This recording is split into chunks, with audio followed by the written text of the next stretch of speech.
Hey there everyone, this is Samuel Johnson and welcome back to the Lyoko Retrospectives. And today we're going to be discussing episode 4 of Code Lyoko, Logbook, and straight into the point, Sissy's blackmailing Ulrich in this episode.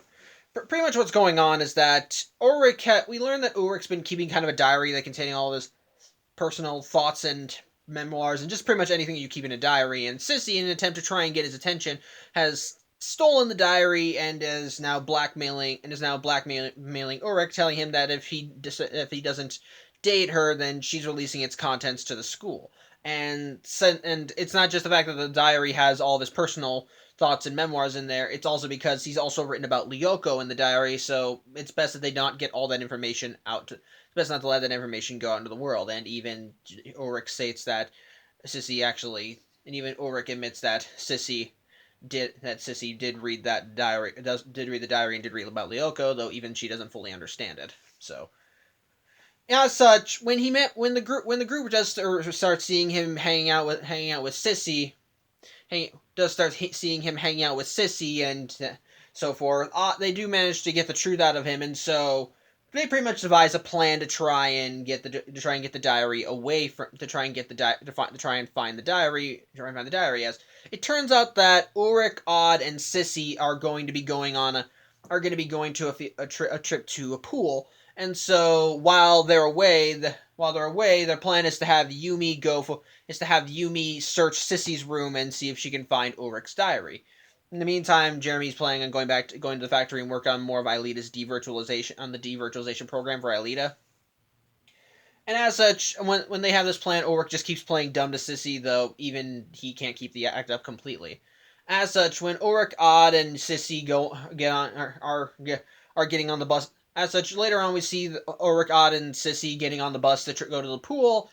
But it's at this point when Xana decides to strike again, as we see some electrical currents going nuts before Xana's weird black tar smoke whatever starts floating out of it and goes into the bus. Which actually starts messing with the dashboard and controls. Which the bus driver and Jim, because Jim's always there, actually do notice that something's going on with it, as they see that all the controls are going haywire, and as they start messing with it, they actually see a black streak from Xana just fly out of it. Now, a sane teacher would look at this and think, okay, something's up with this thing, everyone off the bus, even if they didn't fully understand what was going on. But for some reason, they don't do that. No, they just say, whatever, we'll deal with it later. Everyone get on the bus, let's go. No, that's dumb. That's lame. It's dumb and lame. It doesn't make sense. No, I'm not even joking. It's really dumb. Dumb, and it's just incompetent. But anyway, whatever. I'll be beating it at horse. Either way, Yumi does go to Sissy's room and does start searching it, looking for Ulrich's diary. And while at first she can't seem to find anything, she does eventually find a diary that's hidden inside a pillow. Only it's not Ulrich's diary, it's Sissy's. As such, Yumi realizes that she's actually got perfect blackmail material in exchange. She's got perfect blackmail material. And we also see more of that Sissy's crush on Ulrich, which was kind of touched upon in the first episode. As such, she goes to the girl's bathroom and calls Sissy and lets her know that she has the diary. And uses that as grounds to try and get Sissy to reveal where Ulrich's diary is, which it turns out is actually in this very stall that Yumi's in, on top of it's on top of this little respirator or whatever. I forgot. Air, water. Again, I don't know words. Sorry. Either way, it's in that stall, and so Yumi's able to grab it, and so with his diary secure, Ulrich just goes to sit with Odd, smugly remarking that it's nice to have real friends. But that's where we get to the real meat of the episode, and that involves Xana. As after Xana went to the bus, it seems to be acting weird, as for some reason they don't seem to be going over 2 miles an hour, though they seem to be moving a bit faster. Admittedly, kind of funny is that we actually see a guy on a bike is going faster than them, so that's kind of amusing. But even the bus driver is confused as he's pushing the brake as far as he can, but the bus is just going slow. Of course, Odd and Ulrich are a bit weirded out by this, so they call Jeremy and let him know what's going on. And sure enough, when Aelita goes to check it out, Xana's woken up again and is up to something. As such, once the good guys do learn this information, the bus actually starts going faster, and Xana pretty much takes full control of the bus, causing it pretty much makes the driver inconsequential, as now Xana's in complete control and is just speeding along. As such, before the bus gets too out of control, Odd manages to tuck and roll out of the bus, though he does hurt his arm a bit, because the bus is moving too fast. As he has to head as he plans on heading as he has to head back to the factory to try and get into Lyoko. In the meantime, Jeremy calls Yumi and manages to bring her back to the factory. Brings her to the factory and has her go into Lyoko as he virtualizes her into the desert sector, because once again the tower is there. The tower's there. In fact, from what I've read, actually, the desert sector is actually the most revisited sector in all of season 1. So that's a thing. But whatever, that's a minor thing. As such, they try and go. Yumi meets up with Alita, and they try running to the tower, but unfortunately, it seems a bit too easy, as pretty much on one, because they're pretty much just like in a large valley with like maybe one steep chasm, or with maybe one little cliff and as they're running, and while it does look like it's like a straight shot to the tower, Yumi remarks like halfway there that it seems too easy, that they haven't encountered any monsters, and sure enough, when they turn around, they're hit by a sandstorm with a tank, or mega tank as it's actually called, in the middle of it, which not only blinds them to what's going on, but also acts as an offense, steering them off course. As we see that Xana, it turns out, actually has some limited control over Lyoko. Excuse me for a second. Sorry about that, dog. He's very active in the evening. I don't like recording in the evening, but whatever. That's another thing. As I was saying, Xana, we see, has some limited control over Lyoko as the landscape actually starts changing, and it causes the area of the desert sector they're on to actually crack apart and just kind of drift away, pretty much leaving them isolated on a single floating platform. However, we also learn that Alita also has some limited. Let's see one more of Alita's abilities, as she also has some limited control over over Xana, Lyoko. There's so many names. She has limited control over Lyoko as well, as she's able to sing and / harmonize, and she's able to virtualize a bridge into the area, allowing them to get off the crevice and back on the main part, get back onto the area of the desert sector where the tower is. In the meantime, in the real world, Jeremy, thanks to cues from Ulrich, who's been in contact with him, has been able to figure out where their bus is, and is able to map out a trajectory to try and figure out what Xana's plan is. And it turns out Xana's driving the bus straight into a petrochemical plant. Most likely with the intent of blowing it up. I don't know whether Xana's using this to try and cause like another meltdown, like what he was going to do in episode 2, or if his plan is just kill off one of the pests in his life. In this case, Ulrich, because Odd jumped off. But either way, if this is done, a lot of people are going to die.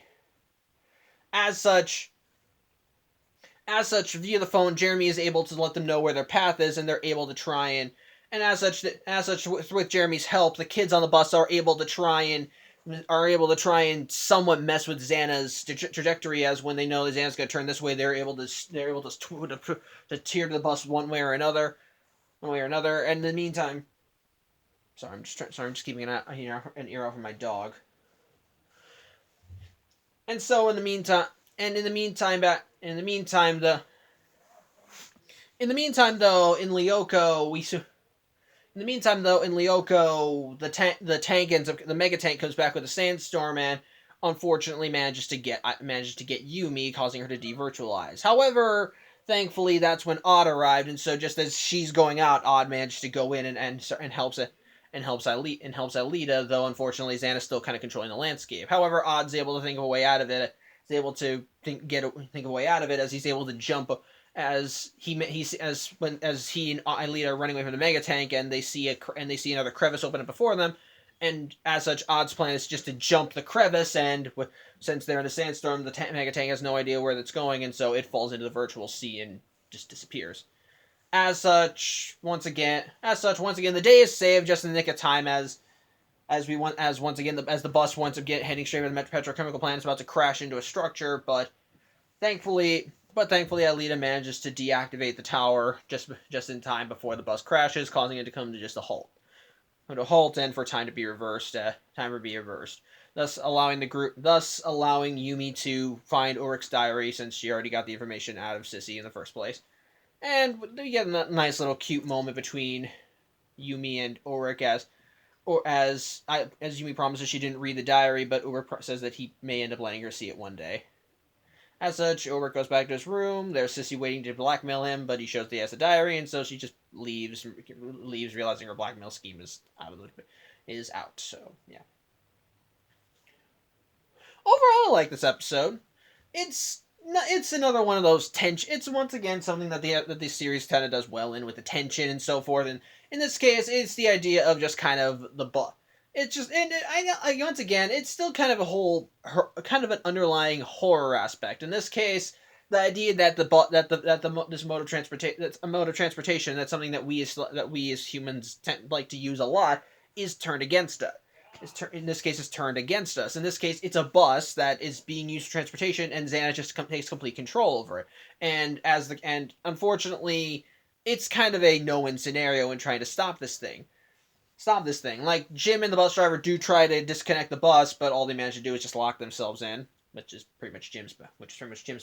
But even then, when they do try getting out, they make it clear that if they try bailing out at the speed the bus is going, odds are they're going to get hurt. As Odd didn't get out unscathed either, as he hurt his arm when he managed to roll out, and even when Jim suggested that they jump out, or was it Ulrich? I don't remember.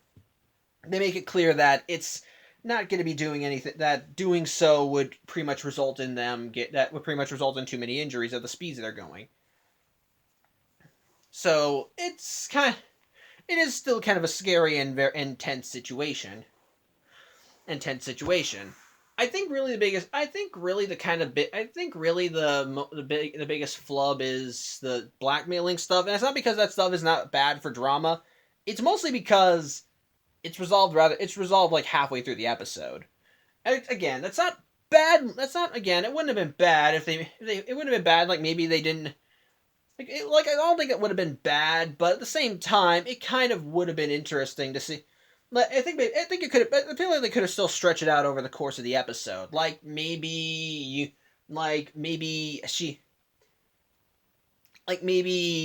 Sissy thinks that maybe what Yumi's saying about her diary is a bluff, but then as Xana takes control of the bus they're on, it causes more tensions between them, and Sissy then does reveal to Ulrich where she hid his diary because she thinks that they may end up dying here. I think that would have been better drama. I think they could have stretched it. I just think they could have stretched it out more. But for what we got, it's not awful. Just could have had more to it, is what I'm saying. Again, for the tension with the bus going crazy is actually interesting. It is actually still good enough and does have enough subtext to it. And so, but honestly, I think another big thing this episode does that I think is actually really nice, it expands on Sissy's character a bit. And this is actually, as I watched this episode, it kind of clicked for me. The series has been kind of sort of developing Sissy's personality. Like, here's the thing. In the first episode, I mentioned that she was pretty much the alpha bitch of whatever name the school was that the kids go to. I think they said it was Caddick. And the episodes consistently have shown that is what she is. But there have been moments in each of the episodes that show that there's something more to her. That underneath the bitchy exterior, the one who wants all the attention and is trying to pry into everyone's little secrets, she has a heart.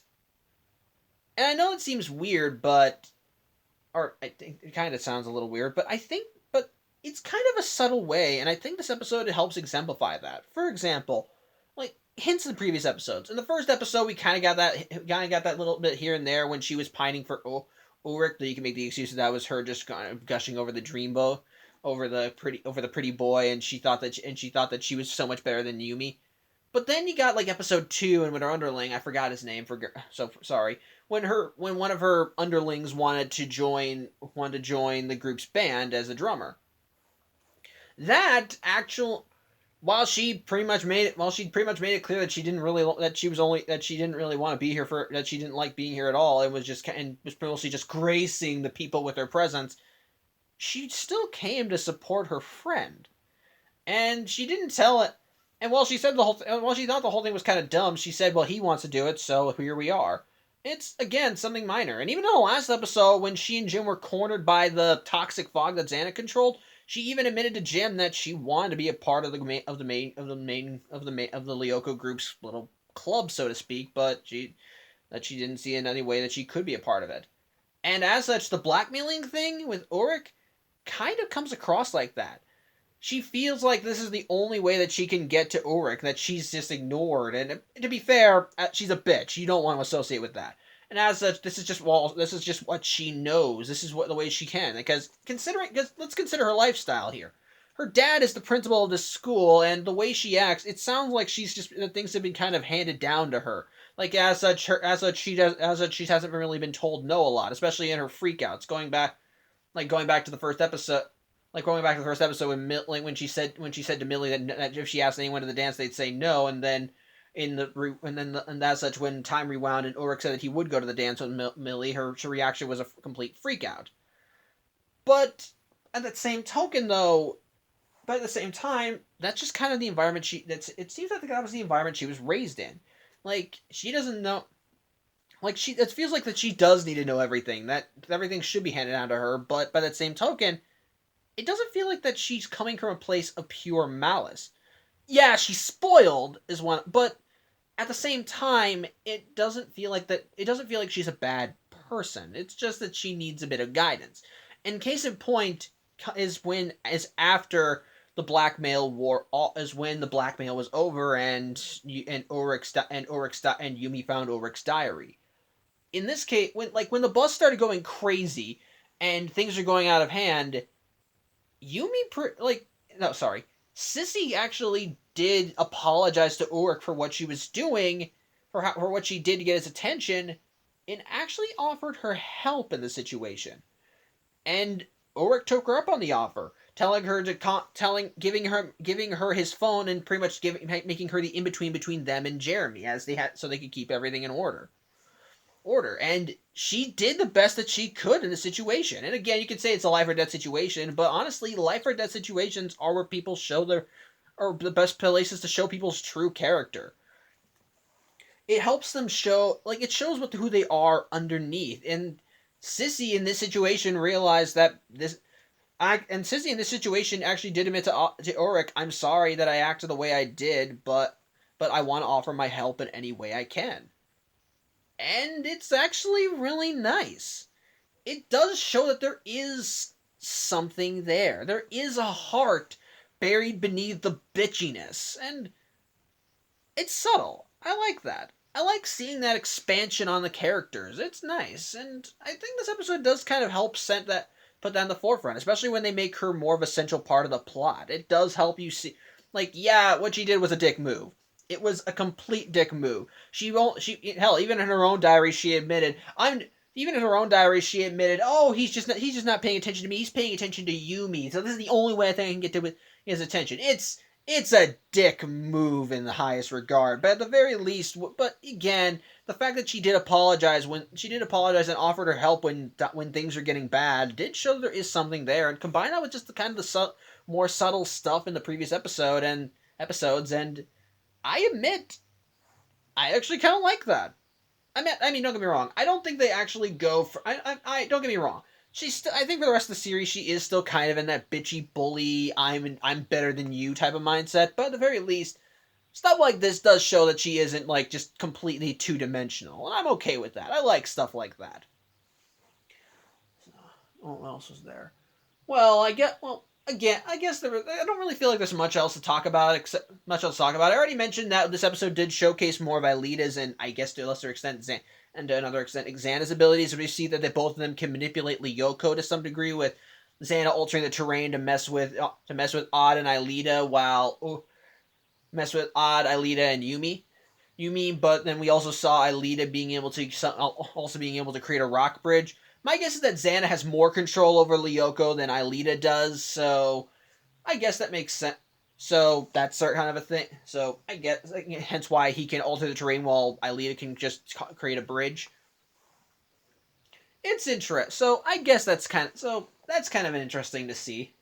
See, we once again still got that moment between Ulrich and Yumi. We once again have the teachers kind of being slightly incompetent as, again, the bus starts acting up and then you see this weird black whatever suddenly come across the front window sprouting from your dashboard, which are just going nuts. No, that's it. All the kids should get off the bus until they figure out what the hell's going on here. But whatever, I'm not a teacher. I'm just a random dick. So whatever. But and one more thing. If I don't mention it, someone else is going to. Rick Sanchez is in this episode. I wish I was kidding.